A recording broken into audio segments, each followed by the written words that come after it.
brief system that rejects governmental authority in favor of self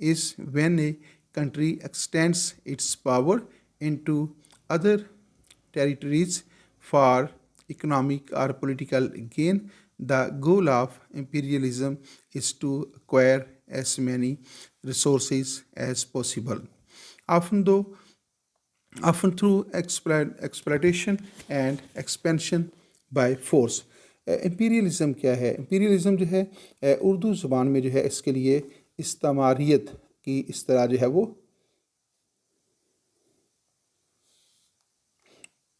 Urdu زبان میں اس کو استعماریت کہا جاتا ہے امپیریلزم کو. اور imperialism is when a countries extends, کیا ہے؟ جب کوئی ملک جو ہے ایکسٹینڈس کرتا ہے اٹس پاور، جب اپنی طاقت کو بڑھاتا ہے، اپنی طاقت کو ایکسٹینڈ کرتا ہے انٹو ادر ٹیریٹریز، یعنی اپنی طاقت کو دوسرے ممالک کے اوپر مسلط کرتا ہے، اپنی جغرافی حدود سے نکل کر. جو اس کے ارد گرد کمزور ممالک ہوتے ہیں، ڈیولپنگ کنٹریز ہوتے ہیں، تھرڈ ورلڈ کنٹریز ہوتے ہیں، تو ان کی جو کمزوریاں ہیں، ان کی جو مجبوریاں ہیں، ان سے فائدہ اٹھا کر جو ہے وہ ان کے اوپر قبضہ کر لیتا ہے. تو طاقتور ریاستوں کا جو بر اعظم ایشیا اور بر اعظم افریقہ کے جو ڈیولپنگ کنٹریز تھے یا جو تھرڈ ورلڈ کنٹریز تھے، بیک ورلڈ کنٹریز تھے، ان کی جو کمزوریاں تھیں ان سے فائدہ اٹھا کر یورپی ممالک کا ان ریاستوں کے اوپر قابض ہو جانا اور اپنی جغرافی سرحدوں کو ان تک وسیع کر دینا جو ہے وہ اس کو امپیریلزم کا نام دیا جاتا ہے. جیسا کہ برطانیہ جو ہے اس نے ہندوستان کے اوپر قبضہ کر لیا تھا، اور اس کے علاوہ دنیا کے کئی ممالک کے اوپر جو ہے برطانیہ نے، فرانس نے، اسپین، پرتگال، ان سب ملکوں نے جو ہے جو بر اعظم افریقہ ہے اور بر اعظم ایشیا ہے ان کے اوپر اپنے قبضے قائم کر رکھے تھے. تو جو طاقتور اور ڈیولپڈ کنٹریز تھے ان کی طرف سے کمزور ریاستوں کے وسائل پر قابض ہو جانا اور ان کے وسائل کو اپنے استعمال میں لانے کی جو پالیسی تھی، that is called imperialism. Dear students, دوبارہ اس کو دیکھیے گا. Imperialism when a country extends its power into other territories for economic and political gain. تو جو امپیریلزم ہے اس کا جو میجر آبجیکٹیو یہ ہے کہ دوسرے ممالک کے جو معاشی وسائل ہوتے ہیں ان کے اوپر وہ قبضہ کرنا چاہتا ہے، اور دوسرے ملکوں کے اوپر جو ہے وہ اپنی جو پولیٹیکل گورنمنٹ ہے وہ قائم کرنا چاہتا ہے. دا گول آف، کیا کہتے ہیں؟ The goal of imperialism is to acquire as many sources. تو جو امپیریلزم ہے اس کا جو بنیادی مقصد ہے وہ ہے کہ جو ریسورسز ہیں دوسرے ممالک کے پاس، جو ریسورسز ہیں، جو اکنامک ریسورسز ہیں، ان کے اوپر قبضہ کرنا اور ان کو اپنے مفاد کے لیے استعمال کرنا ایز پاسبل، جیسے بھی ممکن ہو. often through exploitation and expansion by force. تو دوسرے ممالک کے وسائل کے اوپر قابض ہو جانا، ان کو اپنے مفاد کے لیے استعمال کرنا، اور چاہے ان کا استحصال کر کے یا جو ہے وہ اپنی طاقت میں اضافہ کر کے جو ہے یہ ہو سکے گا. تو دوبارہ اس کو مختصر طور پہ سن لیجیے گا کہ جو امپیریلزم ہے یہ ایک ایسا یہ ایک ایسا سسٹم ہے جس میں جو بڑی طاقتیں ہیں، خاص طور پہ جو یورپین اسٹیٹس تھیں، ان کی طرف سے جو بر اعظم ایشیا اور بر اعظم افریقہ کی جو کمزور اور بیکورڈ اسٹیٹس تھیں، تو ان کے وسائل کے اوپر قبضہ کرنے کے لیے جب انہوں نے ان کے اوپر جو ہے وہ اپنی پالیسیاں نافذ کرنا شروع کر دی، ان کے اوپر وہ قابض ہو گئی اور ان کے وسائل کو جو ہے اپنے استعمال میں لانا شروع کر دیا، تو وہ پالیسی جو ہے وہ اس کو امپیریلزم کا نام دیا جاتا ہے. اس کو کلونیلزم بھی کہا جاتا ہے. کارپوریٹ اسٹیٹ جو ہے it means a country in which a large part of the economy is controlled by the government. Corporate state جو ہے ایک ایسا سسٹم ہے جس میں جو بڑی جو معاشی سرگرمیاں ہوتی ہیں ان کو اسٹیٹ جو ہے وہ کنٹرول کرتی ہے، گورنمنٹ جو ہے وہ کنٹرول کر رہی ہوتی ہے. تو اس طرح جو ہے ریاست جو ہے وہ معاشی جو ادارے ہیں، جو معاشی جو اکنامک ایکٹیویٹیز ہوتی ہیں ان کو براہ راست کنٹرول کر کے جو ہے اس کے ذریعے اپنی طاقت میں اضافہ کرتی ہے. تو ایسا سسٹم جو ہے جس میں لوگ جو ہیں ان کو جو ہے وہ مجبور کیا جاتا ہے کہ وہ بڑی کارپوریشنز کے اندر کام کریں جو ریاست کی تحویل میں ہیں، اور پھر ریاست ان کے اپنی مرضی کے مطابق ان کو معاوضہ جو ہے وہ دیتی ہے. Corporate states is a country in which a large part of the economy is controlled by the government.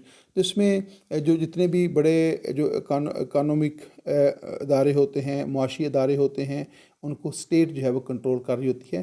اس میں فرد کو نجی ملکیت تو دی جاتی ہے، لیکن بڑے بڑے جو پروجیکٹس ہیں وہ ریاست کے کنٹرول میں ہوتے ہیں، اور ریاست ان اداروں کو چلانے کے لیے معاشرے سے جو ہے عام لوگوں کی مدد لیتی ہے، اور اس طرح جو ہے ریاست کی معاشی سرگرمیوں کے اوپر مکمل جو ہے وہ دسترس جو ہے وہ ہو جاتی ہے۔ نیکسٹ ہے ٹیررزم۔ ٹیررزم کیا ہے؟ یہ اصطلاح ہم بہت سنتے ہیں۔ Terrorism in its broadest sense is the use of intentional violence and fear to achieve political aims۔ تو ڈیئر اسٹوڈینٹس، ہوتا یہ ہے کہ کوئی جو پولیٹیکل گروپ ہے یا کوئی کسی بھی قسم کا کوئی گروہ ہے جو اس کا تعلق جو ہے وہ کسی بھی زندگی کے شعبے کے ساتھ ہو سکتا ہے، تو اس کے کچھ پولیٹیکل آبجیکٹیوز ہوتے ہیں، کچھ پولیٹیکل ایمز ہوتے ہیں، تو وہ ان ایمز کو جو ہے حاصل کرنے کے لیے وہ قانونی رستہ اختیار نہیں کرتا، وہ دستوری رستہ اختیار نہیں کرتا۔ جو لیگل پروسیس ہوتا ہے اس کو فالو کرنے کی بجائے وہ تشدد کا استعمال کرتا ہے، وہ سوسائٹی کے اندر جو ہے فیئر جو ہے، خوف جو ہے وہ پیدا کرتا ہے، اور پرتشدد سرگرمیوں کو پروموٹ کر کے جو ہے وہ اپنا جو پولیٹیکل ایجنڈا ہے اس کو حاصل کرنے کی کوشش کرتا ہے، تاکہ حکومت کو ناکام کیا جا سکے، حکومت کو فیل کیا جا سکے، اور حکومت کو مجبور کیا جا سکے کہ وہ اس کے ایجنڈے کو اوپر آ کر جو ہے بات کرے۔ تو کسی بھی گروہ کی طرف سے اپنے سیاسی مقاصد کو حاصل کرنے کے لیے اس کی طرف سے جو وائلنس کیا جاتا ہے، تاکہ لوگوں کے اندر خوف و ہراس پیدا کیا جائے، اور لوگوں کے اندر یہ تاثر پیدا کیا جائے کہ یہ حکومت جو ہے ناکام ہو چکی ہے، اس حکومت کے اندر ایبلٹی نہیں ہے کہ وہ لوگوں کی جان، مال اور عزت کا تحفظ دے سکے، اور لوگ اپنے آپ کو غیر محفوظ محسوس کرنے لگیں۔ تو یہ جو خوف ہے لوگوں کے اندر جو ہے، اس خوف کو پیدا کرنے کا نام جو ہے سیاسی مقاصد کے لیے عام لوگوں کے اندر خوف و ہراس پیدا کر کے اپنے پولیٹیکل ایجنڈے کو حاصل کرنے کا نام جو ہے وہ ٹیررزم ہوتا ہے۔ دوبارہ دیکھیے گا، terrorism in its broadest sense is the use of intentional violence. تو یہ جو وائلنس ہوتا ہے جو ہے انٹینشنل ہوتا ہے، اس کے پیچھے کوئی نہ کوئی ایجنڈا ہوتا ہے، and fear to achieve the political aims, the unlawful use of violence and intimidation especially against the civilian in the pursuit of political aims۔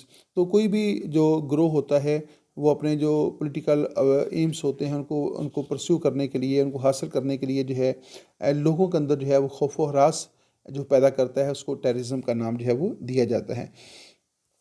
آئیے نیکسٹ کویشچن کی طرف چلتے ہیں۔ Globalisation, what is the meaning of globalisation? Globalisation is the word used to describe the growing interdependence of the world's economies, cultures, and population, and brought about by cross-border trade in goods and services, technology, and flows of investment, people, and information۔ تو dear students, جو globalisation ہے اس کو اب یوں کہہ لیں کہ globalisation کا جو آبجیکٹیو ہے وہ ہے ون ورلڈ، ایک دنیا۔ تو اب جیسے جیسے دنیا جو ہے وہ آگے بڑھ رہی ہے، تو ریاستوں کے درمیان جو ہے وہ جو انٹرڈیپینڈنس ہے، باہمی انحصار، وہ بہت بڑھتا جا رہا ہے۔ اب ریاستوں کی ضروریات اتنی بڑھ گئی ہیں کہ کوئی بھی ریاست جو ہے وہ ان ضروریات کو اکیلے پورا کرنے کی صلاحیت نہیں رکھتی، اور ہر ریاست کو جو ہے وہ اپنی ضروریات پورا کرنے کے لیے اس کو دوسری ریاستوں کے اوپر ڈیپینڈ کرنا پڑتا ہے۔ اور آپ دیکھ رہے ہیں کہ جو بڑی بڑی جو ہیں کارپوریشنز ہیں، بڑے بڑے جو معاشی ادارے ہیں جو مختلف ضروریات زندگی پیدا کرتے ہیں، ان کے ہیڈ کوارٹرز تو کسی ایک دنیا کے علاقے میں ہیں، لیکن ان کا جو نیٹ ورک ہے وہ پوری دنیا کے اندر جو ہے پھیلا ہوا ہے۔ پوری دنیا کے اندر جو ہے ایک قسم کے آپ کو گارمنٹس ملتے ہیں، ایک قسم کے جو ہے وہ آپ کو ادویات مل جاتی ہیں، ایک قسم کی آپ کو ٹیکنالوجی مل جاتی ہے۔ تو اب کسی ایک چیز کے اوپر جو ہے ایسا نہیں ہو رہا کہ کسی ایک چیز کے اوپر کسی ایک ملک کی ہی اجارہ داری ہوگی۔ تو اب جو ایک کیپٹلزم جو ہے اس نے اتنی وسعت اختیار کر لی ہے کہ اب پوری دنیا کے اندر جو ہے آپ کو ایک کامن کلچر جو ہے وہ نظر آئے گا، اور وہی چیز جو ہے ونس ان دا ورلڈ، دنیا کے اندر ایک ہونے کا جو احساس ہے، وہیں جو ہے وہ گلوبلائزیشن جو ہے وہ کہلاتا ہے۔ انفارمیشن جو ہے بڑی تیزی کے ساتھ جو ہے پھیلتی ہیں، اور جو اکنامک ایکٹیویٹیز ہیں، جو کلچرز ہیں، وہ جو ہے ایک دوسرے کے اوپر بڑی تیزی کے ساتھ انفلوئنس کر رہے ہیں۔ ٹرانسفر آف پاپولیشن جو ہے بہت زیادہ ہو گئی ہے۔ Brought about the cross border trade, تو کراس بارڈر ٹریڈ جو ہے ایک ملک سے دوسرے ملک میں، دوسرے سے تیسرے ملک میں، تو یہ اب جو ٹریڈ کی جو سرگرمیاں ہیں یہ بڑی کامن ہو گئی ہیں۔ تو یہ جو ساری چیزیں ہیں جس میں ہر ریاست کو دوسری ریاست کے اوپر ڈپینڈ کرنا پڑتا ہے، اور اب دیکھیں خاص طور پہ جو ہے جو پوسٹ ورلڈ وار کا جو ایرا ہے اس میں بے شمار انٹرنیشنل آرگنائزیشنز جو ہیں وہ قائم ہو گئی ہیں، تو دنیا کے جتنے بھی مسائل ہیں، دنیا کے جتنے بھی معاملات ہیں، ان کو اب ریاستیں مل جل کر جو ہے وہ حل کرنے کی کوشش کر رہی ہیں۔ یعنی پوری دنیا، جب دنیا کے اندر کوئی ایک مسئلہ پیدا ہوتا ہے، جیسے ٹیررزم ہے، تو ٹیررزم سے پوری دنیا متاثر ہو رہی ہے، یا کسی خاص شعبے کے اندر ٹیکنالوجی جو ہے وہ ترقی کرتی ہے، تو اس سے استفادہ بھی پوری دنیا جو ہے وہ کر رہی ہے۔ تو یہ جو دنیا کے اندر ایک دوسرے کے ساتھ لنک ہو رکھا ہے، اور وہ تجارتی سرگرمیاں بڑھ گئی ہیں، جو معاشی سرگرمیاں ہیں اس کے اندر بڑی وسعت پیدا ہو گئی ہے، جو ریپڈ انفارمیشن ہیں، بڑی تیزی کے ساتھ انفارمیشن جو ہیں ٹرانسفر ہوتی ہیں، تو اس سے لوگوں کی جو مائگریشن ہے ایک ملک سے دوسرے ملک میں، تو آپ دیکھتے ہیں کہ یہ ساری جو سینیریو ہے اس کو گلوبلائزیشن جو ہے کہا جاتا ہے۔ Globalisation is the word use to describe the growing interdependence of the world's economies, cultures and population.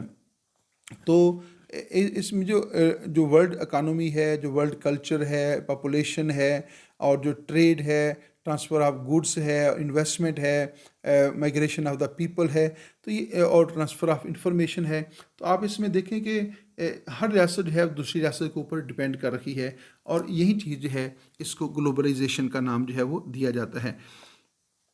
What's the meaning of laissez faire?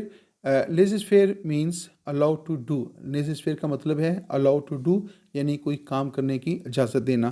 Laissez faire is a French word which means allow to do. تو laissez fair جو ہے یہ آپ یاد رکھیے گا کہ basically ایک French word ہے، اور اس کا مطلب ہے allow to do. It means a policy of minimum governmental interference in the economic affairs of individuals and society۔ تو لیزز فیئر جو ہے دراصل ایک ایسی گورنمنٹل پالیسی ہوتی ہے جس کے تحت وہ افراد اور سوسائٹی جو ہے اس کی معاشی سرگرمیوں کے اندر جو ہے کم از کم مداخلت کرتی ہے۔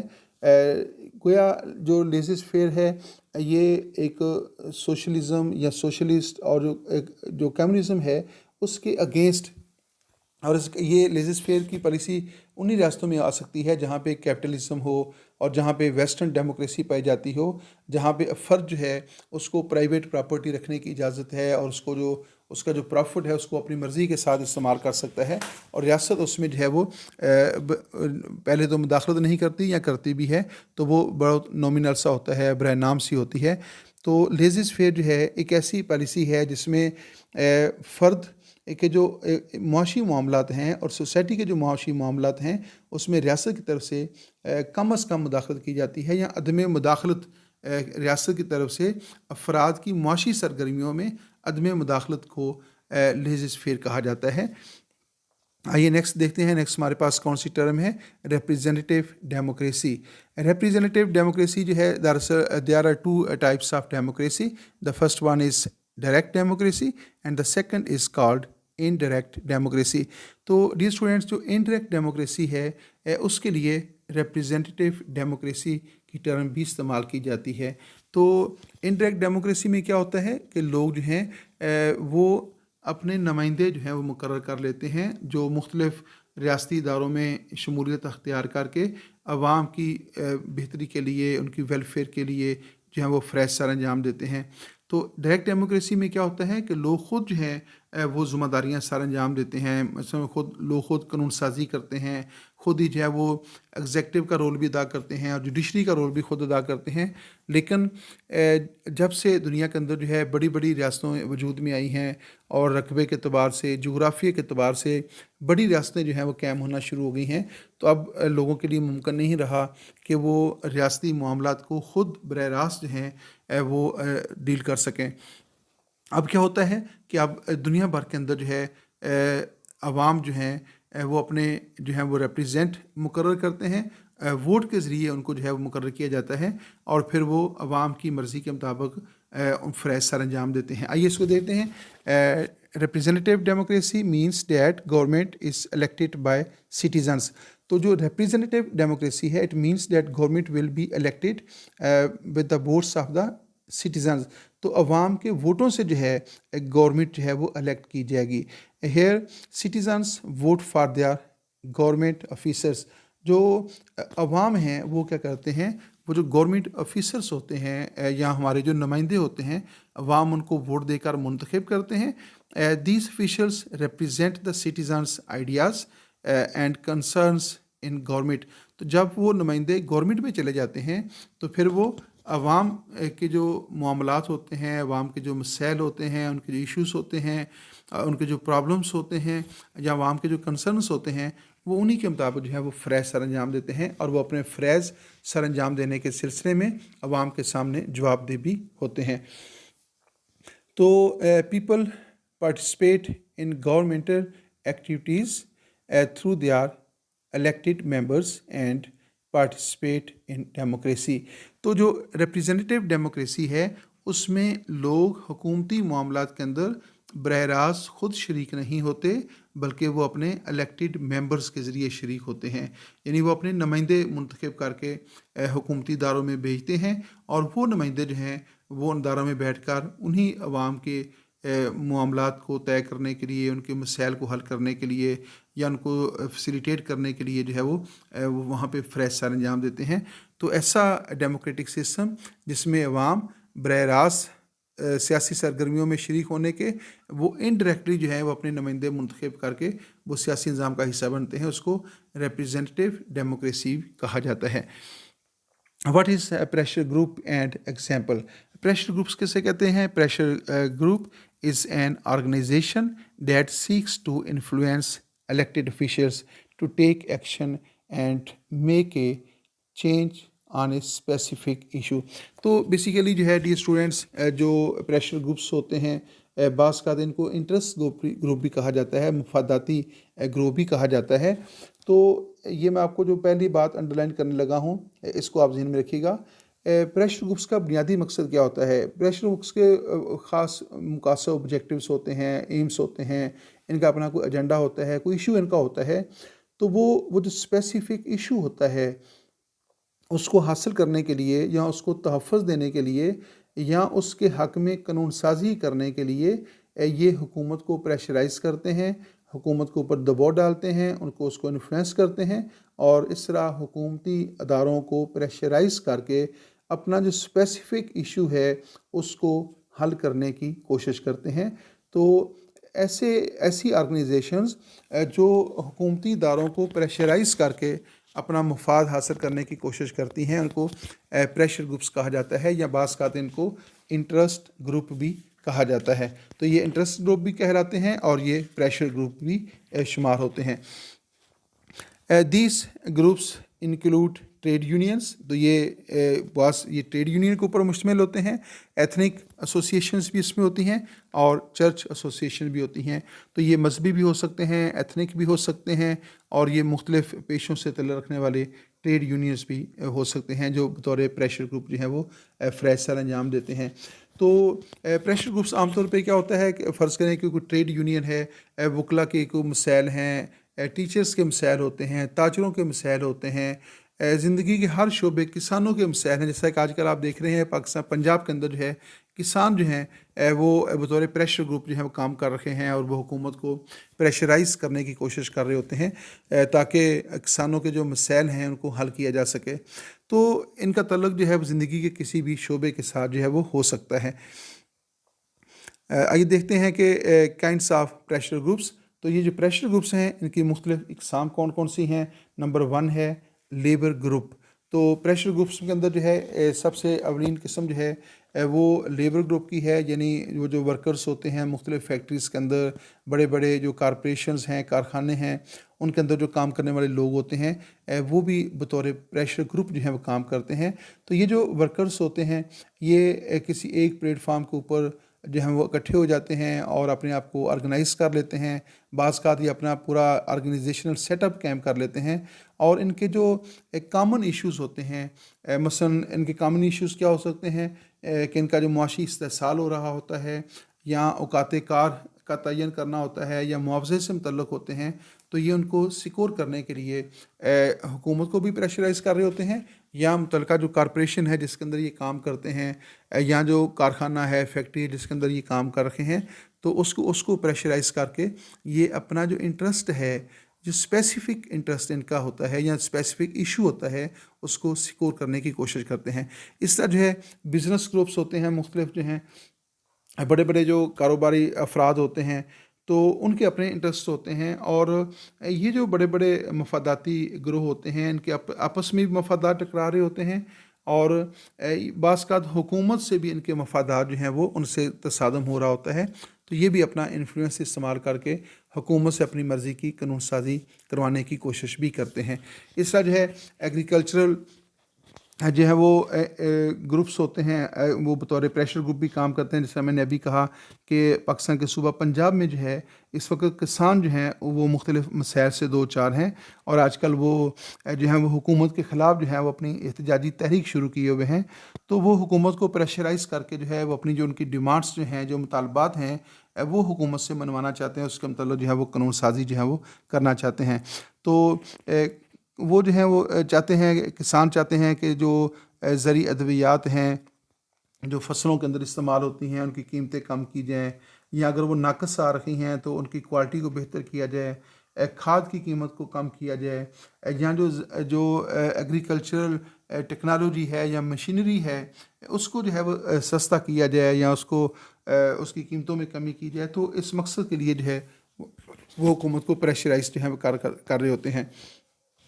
نیکسٹ ہے ایجیٹیشنس گروپس. تو بعض جو ہیں وہ احتجاجی گروپ ہوتے ہیں. وہ عموماً جو ہیں یہ گروپس جو ہوتے ہیں وہ اپنے مفادات کے تحفظ کے لیے جو ہے وہ احتجاج کا رستہ استعمال کرتے ہیں. پین اسٹرائک کر دیتے ہیں، روڈ بلاک کر دیتے ہیں. بعض کا جو ہیں وہ دہشت گردی کی ایکٹیویٹیز کے اندر سرگرم ہو جاتے ہیں، سرکاری املاک کو نقصان پہنچاتے ہیں. تو یہ جو ہیں یہ ایجیٹیشنل گروپس کے اندر جو ہے شمار ہوتے ہیں. اور لاسٹ ہے پروفیشنل گروپس. تو بعض جو ہیں وہ پروفیشنل گروپس ہوتے ہیں، یعنی ان کا تعلق کسی نہ کسی خاص پروفیشن کے ساتھ ہوتا ہے. جیسے وکلا کا پروفیشن ہے، ٹیچرز ہیں، ڈاکٹرز ہیں، دکاندار ہیں، کسان ہیں. تو کسی خاص پروفیشن سے جو وابستہ جو معاملات ہوتے ہیں ان کو تحفظ کے لیے یہ پروفیشنل گروپس بھی جو ہیں بطور پریشر گروپ کام کرتے ہیں. Thanks for watching my YouTube channel. Dear students, آپ دیکھ رکھے ہیں ہمارا YouTube channel political science with Nawaz Warraich. اس امید کے ساتھ کہ آپ اس ویڈیو کے اوپر اپنا قیمتی فیڈ بیک جو ہے وہ ضرور دیں گے، کیونکہ آپ کا فیڈ بیک جو ہے ہمیں اس کا انتظار رہتا ہے، اور اس فیڈ بیک کو مد نظر رکھ کر ہی ہم اپنے نئے ویڈیوز جو ہیں وہ تیار کرتے ہیں، تاکہ ہم جو اس کے اوپر جو کام کر رہے ہیں، جو اپنا وقت صرف کر رہے ہیں، اس سے زیادہ لوگوں کو فائدہ ہو. اگر آپ فیڈ بیک نہیں دیں گے تو ہم ایسا بھی ہو سکتا ہے کہ ایسا کام آپ کے لیے تیار کریں جو آپ کی ضرورت کے مطابق نہیں ہے، جو آپ کے جو ہے وہ جو فی الحال آپ کی ضرورت نہیں ہے. تو اس لیے جو ہے وہ اگر آپ فیڈ بیک دیتے ہیں تو پھر ہماری کوشش ہوتی ہے کہ آپ کے فیڈ بیک کو بنیاد بنا کر جو ہے نیکسٹ جو ہے وہ ویڈیو جو ہے تیار کی جائے. اجازت دیجیے گا. اللہ حافظ.